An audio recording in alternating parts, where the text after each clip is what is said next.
Now we are going to discuss the question on alternator. So if you see, the figure below shows the per phase open circuit characteristics and short circuit characteristics, and they have given a 14 kVA 400 volts 50H 4 pole 3 phase delta connected alternator which is driven at 1500 rpm, and the field current IF is measured in A, and readings are taken marked as respective x and y coordinates in the figure. Now our task is we need to determine the ratio of unsaturated to saturated synchronous impedance of the alternator.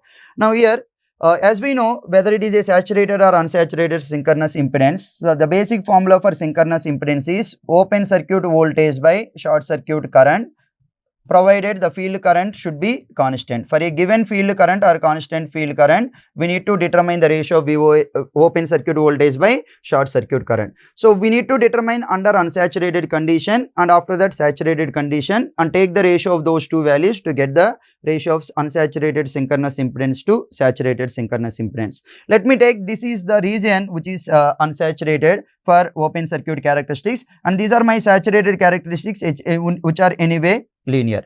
Now I will consider this point. In this point, this is x. X is nothing but my field current, and field current is 2 amperes. For a given field current of 2 amperes, I got a open circuit voltage of 210 volts. Whereas here on short circuit, we don't have any point corresponding to the field current of 2 amperes. But they have mentioned that for a field current of 4 amperes, we are getting a short circuit current of 20 amperes. Now since it is a linear characteristics, for 4 amperes current, field current of 4 amperes, if I am getting a short circuit current of IAC equal to 20 amperes, then using the linear relation for a field current of 2 amperes, we can say that the short circuit current becomes only 10 amperes. So I got for field current of 2 amperes, I got short circuit current of 10 amperes, and from open circuit characteristics, for a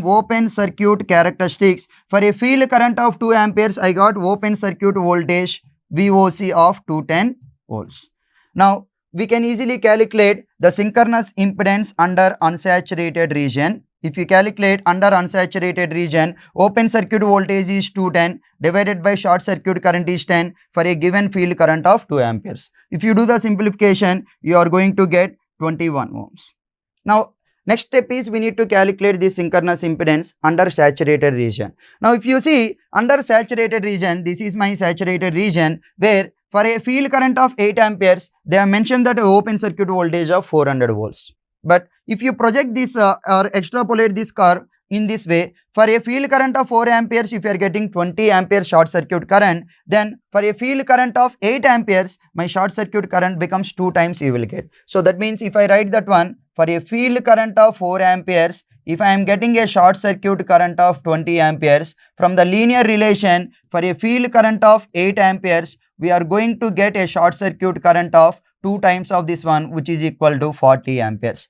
For the same 8 amperes, if you see open circuit characteristics, I am going to get from the open circuit characteristics a open circuit voltage of 400 volts. Now from here, from these two things, I can able to calculate synchronous impedance under saturated condition as open circuit voltage is 400 divided by short circuit current is 40 for a constant field current of 8 amperes. So from this one, you will get exactly 10 ohms. Now what I have to do, I need to determine the ratio of unsaturated to saturated. Unsaturated value is 21, saturated is 10. Now if you take the ratio of unsaturated synchronous impedance divided by saturated synchronous impedance becomes 21 divided by 10, which is equal to 2.1. So option 4 is correct.